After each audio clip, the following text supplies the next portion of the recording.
179 orang dinyatakan reaktif saat rapid test digelar di Surabaya, Jawa Timur.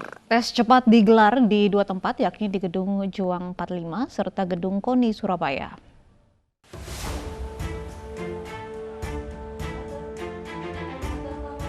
Dari 2.035 orang yang menjalani rapid test oleh Badan Intelijen Negara dan Pemkot Surabaya, Jawa Timur, 179 orang dinyatakan reaktif.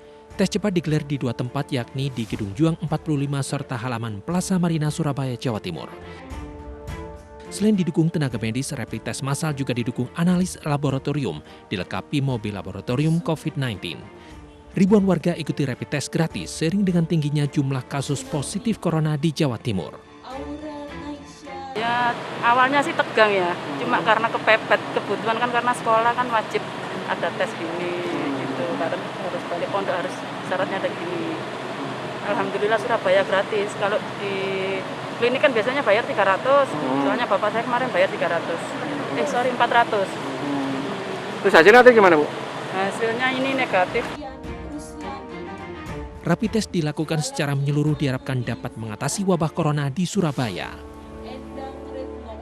Menuruti teorinya itu berat ya, kami sangat terbatas, cari rapid saja sulit, kemudian apalagi cari reagen gitu. Itu sangat kalau rasionya tuh satu positif 600 orang ya, Vietnam atau paling enggak 25. Itu kalau 600 enggak mungkin. Kalau 25 rasanya kita sudah bisa lakukan. Itu data beliaunya tuh data di awal-awal kemarin.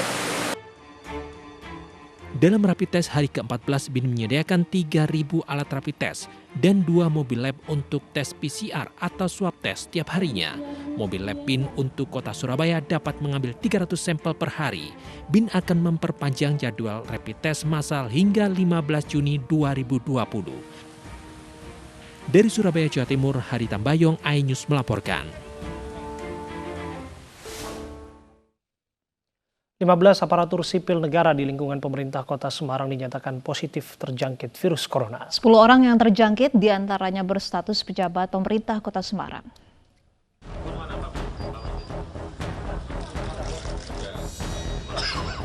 Dari hasil swab tes massal yang digelar untuk ASN di lingkungan pemerintah Kota Semarang, 20 orang dinyatakan positif. Dari 20 ASN yang terjangkit, 10 orang diantaranya merupakan pejabat pemerintah Kota Semarang. Namun setelah swab tes ulang, 5 pejabat pemerintah Kota Semarang dinyatakan negatif. Swab tes ulang oleh Dinas Kesehatan untuk memastikan kondisi kelima pejabat pemerintah Kota Semarang. Sementara itu yang terjangkit COVID-19 saat ini sudah melakukan karantina mandiri maupun karantina di rumah dinas dan balai diklat pemerintah Kota Semarang. Pemkot Semarang telah mengeluarkan edaran untuk mengatur cara kerja selama COVID-19, diantaranya wajib masker, sarung tangan, dan juga jaga jarak.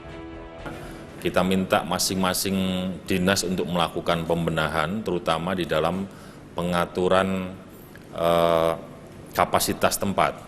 Kalau misalnya mejanya atau tempat kerjanya biasanya diisi 100, sekarang ini harus dikurangi sesuai kapasitas tempat, bisa sampai 40%, 50%. Sisanya bagaimana? Mereka work from home. Pemerintah Kota Semarang berusaha terus menekan angka positif COVID-19 dengan menerapkan protokol kesehatan ketat. Dari Semarang, Jawa Tengah, Dimas Yuli, iNews melaporkan. Dan selengkapnya mengenai puluhan aparat sipil negara di Kota Semarang yang positif corona, kami sudah bergabung bersama dengan Gubernur Jawa Tengah Ganjar Pranowo. Assalamualaikum, selamat sore Pak Gubernur. Waalaikumsalam, selamat sore. Pak, bisa dijelaskan ini dari klaster mana? Ada beberapa yang sekarang sedang ditrace ya, kemungkinan mereka tertular dari beberapa kegiatan, tapi Pemkot lagi melakukan tracingnya. Saya belum mendapatkan laporan detail satu persatu. Langkah tracingnya sudah seperti apa Pak untuk mencegah ini semakin meluas lagi? Tracing itu untuk mengetahui saja mereka kemarin dari mana, kegiatannya di mana. Ada dua hal. Yang pertama berarti ada risiko-risiko besar yang bisa dihadapi oleh setiap petugas yang berhubungan langsung dengan pelayanan publik ya. Kemungkinan mereka tertular pada saat melayani atau beberapa Satpol PP-nya itu mungkin lagi melaksanakan tugas di lapangan, mungkin juga camat melaksanakan di lapangan. ada dua hal. Satu, koreksi buat kita ketika kemudian ke lapangan mereka mesti menyiapkan peralatan yang cukup, atau yang kedua yang memang mereka berharap sebenarnya untuk masyarakat lebih banyak di rumah. Kalau tidak itu bisa menulari. Ya mereka kalau nanti tracingnya betul-betul ketika melaksanakan itu ya sungguh-sungguh mesti kita dukung. Mereka berjibaku untuk itu kan. Sedang melayani masyarakat dengan tidak tidak memikirkan bahayanya. Artinya kalau pejabatnya, pegawainya melayani dengan baik, masyarakat juga perlu mengimbangi dengan yuk taat aturan yuk gitu. Karena akibatnya dia sendiri akan kena serangan ini atau ketularan begitu. Apakah seluruh ASN di Semarang sudah dites, Pak? Mereka, Pak Wali Kota sudah menyampaikan per klaster. Jadi setelah kita lakukan tracing, kemarin yang di lapangan dari OPD mana, nah di OPD itu di ruangannya semua dicek, terus kemudian disterilisasi, bahkan polanya Pak Wali Kota menerapkan tidak hanya sekedar rapid ya, langsung di swab. Sehingga sekarang memang kebutuhan swabnya menjadi tinggi. Karena Pak Wali Kota Semarang ini sedang mendorong seluruhnya bergerak tidak hanya di ASN saja, tapi juga di tempat-tempat umum, umpama di pasar, begitu ya, di tempat-tempat keramaian. Memang kita lagi mendorong di Jawa Tengah untuk melakukan tes masif itu ya, dari yang rapid test termasuk yang swab atau PCR test ini. Pak Gub, sedikit banyak apakah pelayanan publik terdampak? Oh tidak. Masih tetap berjalan, masih bisa dilayani.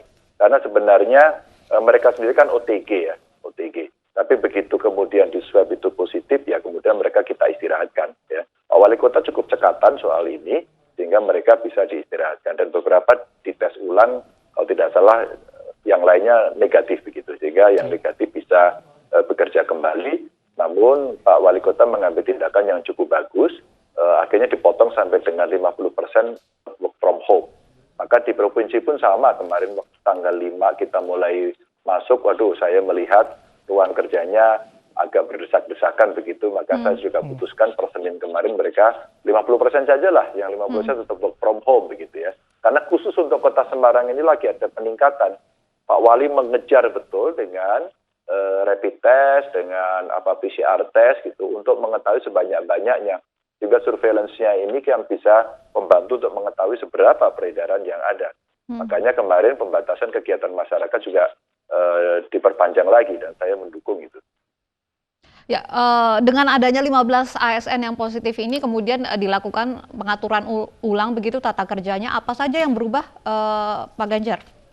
Ya, tentu saja ruangannya berubah, jumlahnya berubah, gitu kan. Terus kemudian prosedurnya menjadi diikuti lagi. Biasanya Mbak ya, kalau sudah terjadi seperti ini, ya bukan tidak mungkin lah rasa kemanusiaannya itu juga muncul, manusiawi maksud saya. Karena apa? Waduh, teman kita kena dan sebagainya itu agak sedikit anget begitu. Maka kita sampaikan semuanya agar dilakukan pengetesan dan kemudian dilakukan tes massal di sana. Alhamdulillah ketika kemudian sebagian yang besar itu tidak, maka kita minta untuk hati-hati. Ya disinfektan disemprotkan ke sana, terus 50% dikurangi, terus kemudian tata tertibnya menjadi lebih ketat begitu. Untuk kemudian bisa taat pada protokol-protokol kesehatan. Itu urut-urutan yang dilakukan Pak Wali Kota. Baik, terima kasih untuk waktu Anda berbincang bersama kami. Gubernur Jawa Tengah Ganjar Pranowo sudah berbincang bersama kami di sore. Jumlah pertambahan pasien positif COVID-19 hari ini masih di atas 1.000 orang. Pemerintah kembali mengingatkan masyarakat disiplin menjaga jarak agar penularan virus corona bisa dicegah semaksimal mungkin. Salah satu kebiasaan baru yang paling penting adalah menjaga jarak aman. Seperti yang sudah pernah saya sampaikan. Menjaga jarak yang aman adalah antara 1 sampai dengan 2 meter. Itu mampu menurunkan risiko tertular COVID-19 hingga lebih dari 50%. Penelitian menunjukkan jaga jarak adalah cara yang ampuh mencegah penularan COVID-19. Dalam masa pandemi, sebaiknya kita perhatikan hal ini. Menjaga jarak aman dari orang lain. Terapkan physical distancing, terutama di tempat umum. Dan saya ingatkan kembali bahwa penularan COVID-19 adalah melalui droplets atau percikan air liur dari seseorang yang terinfeksi ketika dia batuk atau bersin atau bahkan saat berbicara. Tanpa kita sadari, saat kita berkomunikasi dengan orang lain, bisa jadi ada percikan yang keluar dari mulut lawan bicara kita. Dan kalau kita tidak menjaga jarak sesuai protokol kesehatan yang disarankan, yakni minimal 1-2 meter tadi dari orang lain, kita bisa saja terkena percikan tersebut. Dari data yang kita dapatkan pada pemeriksaan spesimen hari ini, kita dapatkan bahwa akumulasi kasus konfirmasi COVID-19 yang positif adalah sebanyak 1.111 orang, sehingga total menjadi 36.406 orang. Kalau kemudian kita lihat sebarannya, maka angka ini didominasi oleh penambahan kasus 1 di Provinsi Jawa Timur sebanyak 318 kasus, namun juga pada saat yang bersamaan melaporkan bahwa yang sembuh adalah 72 orang. Kemudian DKI Jakarta, 93 kasus baru dan 120 sembuh. Kemudian Sumatera Utara 88 kasus, belum ada laporan sembuh. Sulawesi Utara 65 kasus, belum ada laporan sembuh. Kalimantan Selatan 60 kasus dengan 15 sembuh. Kemudian ada 14 provinsi dengan kenaikan kasus di bawah 10. Bahkan 6 provinsi melaporkan tidak ada kenaikan sama sekali. Beberapa provinsi dengan kasus yang lebih banyak yang sembuh dibanding kasus positif, diantaranya Sulawesi Selatan. Hari ini melaporkan 58 kasus, namun dilaporkan juga 73 sembuh. Jawa Tengah 44 kasus baru, 50 sembuh. Kemudian Sumatera Selatan 33 kasus baru, 38 sembuh. Nusa Tenggara Barat 23 kasus, dilaporkan 72 kasus sembuh.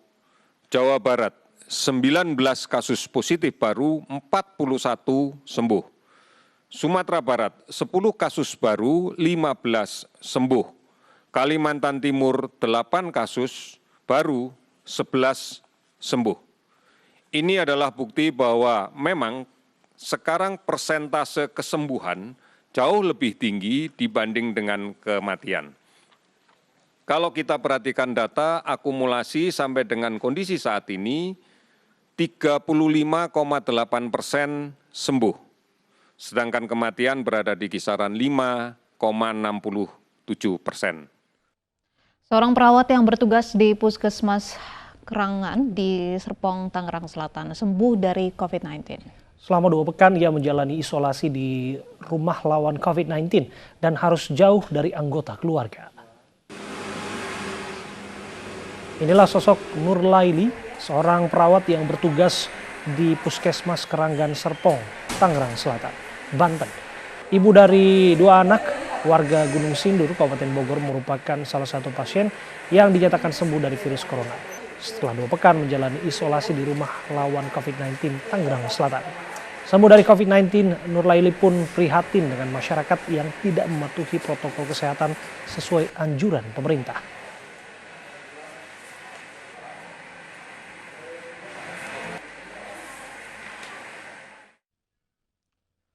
Dan saat ini kami sudah bersama dengan Nur Laili, perawat Puskesmas Keranggan, Tangerang, Banten, yang sudah sembuh dari corona.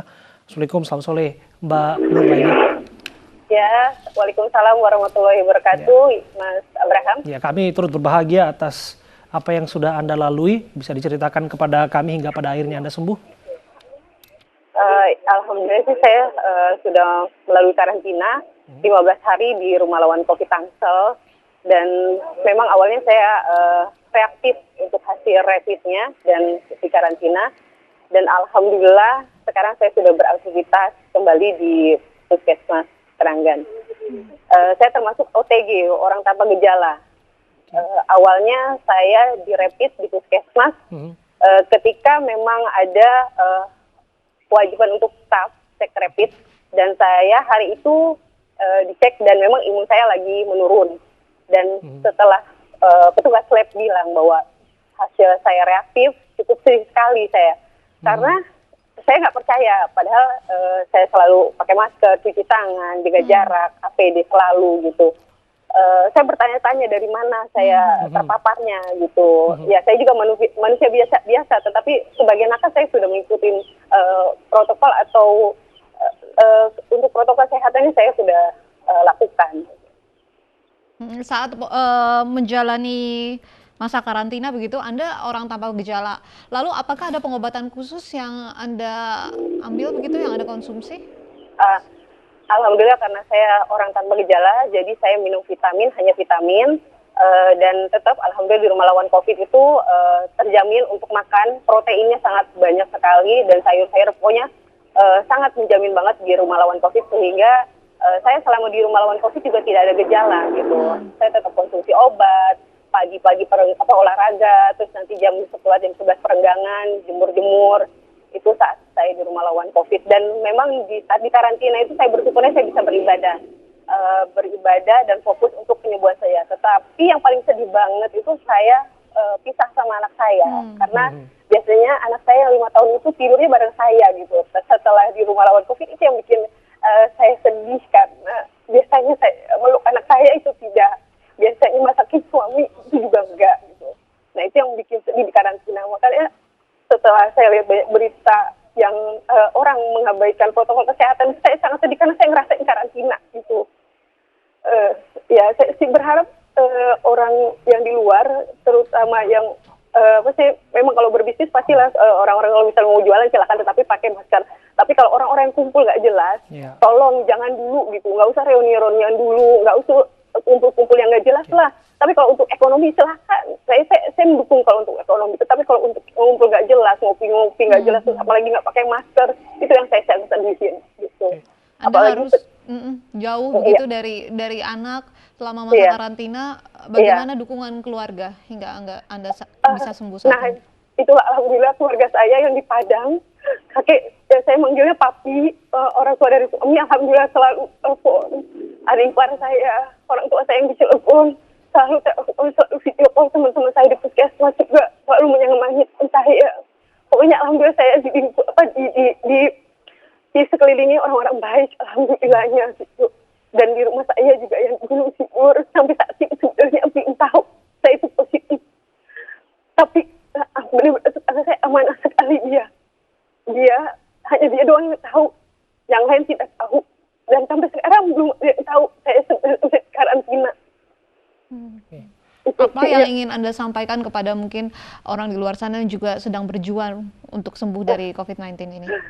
Untuk yang sedang berjuang untuk COVID, tetap semangat, jangan takut. Insya Allah kalian terpilih yang terkena COVID, tetapi kembali lagi, COVID itu imun. Kalau kalian happy, kalian itu dari Tuhan, terpilih dari Tuhan. Tetapi kalian harus lawan, maksudnya berusaha happy, senang, karena insya Allah COVID itu sembuh gitu loh. Yang bisa sampai meninggal itu karena ada komplikasi. Dan juga untuk yang orang-orang yang nggak jelas di sana, yang nggak pakai kemana-mana, nggak pakai masker, kumpul-kumpul nggak jelas, tolong kasihan nanti orang yang di rumah yang sedang sakit, entah diabetes, entah jantung, entah asma. Kalau dia udah ada komplikasi, kasihan sekali. Kalau misalnya dia tahu main pulang dengan bawa virusnya, yang terpapar bukan dia, oke dia sehat, tapi yang di rumahnya itu kan bisa terpapar, bisa juga sakit gitu loh. Yang saya sayangin banget gitu. Baik, terima kasih Mbak Nurlaili atas waktunya berbicara bersama kami, dan kiranya apa yang Anda sampaikan juga didengar oleh banyak orang dan menjadi pelajaran bersama. Panglima TNI Marsikal Hadi Cahyanto serta Kepala Kepolisian Republik Indonesia Jenderal Polisi Idam Aziz Jumat siang tinjau rumah sakit COVID-19 di Batam, Kepulauan Riau. Panglima dan Kapolri memastikan kesiapan rumah sakit khusus infeksi mulai dari fasilitas hingga kesiapan petugas. Panglima TNI Marsikal Hadi Cahyanto dan Kapolri Jenderal Polisi Idam Aziz meninjau sejumlah area yang telah beroperasi untuk menangani sejumlah pasien positif COVID-19 seperti asrama, perawat, dan mes petugas. Panglima dan Kapolri juga meninjau ruang rawat pasien di RSKI COVID-19 Pulau Galang. Panglima TNI menghimbau warga untuk tetap disiplin dan mematuhi protokol kesehatan karena vaksin untuk COVID-19 belum ditemukan hingga saat ini. Berbagai fasilitas tersedia di RSKI mulai dari observasi dan fasilitas isolasi. Panglima TNI mengatakan fasilitas yang tersedia di RSKI Pulau Galang ini dinilai memenuhi syarat. Kesiapan rumah sakit apabila ada yang terpapar segera kita isolasi di rumah sakit infeksi Pulau Galang yang saat ini kita tinjau dan fasilitasnya sangat memenuhi syarat untuk digunakan sebagai tempat observasi maupun isolasi dan perawatan. Saat di Batam, Kepulauan Riau, Panglima TNI Marsikal TNI Hadi Cahyanto serta Kapolri Jenderal Polisi Idam Aziz juga tinjau kesiapan pembukaan kembali pusat perbelanjaan. Pengelola pusat perbelanjaan gelar persiapan agar pembukaan kembali sesuai dengan protokol kesehatan. Di antaranya pemeriksaan suhu tubuh pengunjung dan karyawan pusat perbelanjaan, penggunaan masker serta jaga jarak fisik saat berada di dalam mal. Sehingga masyarakat tetap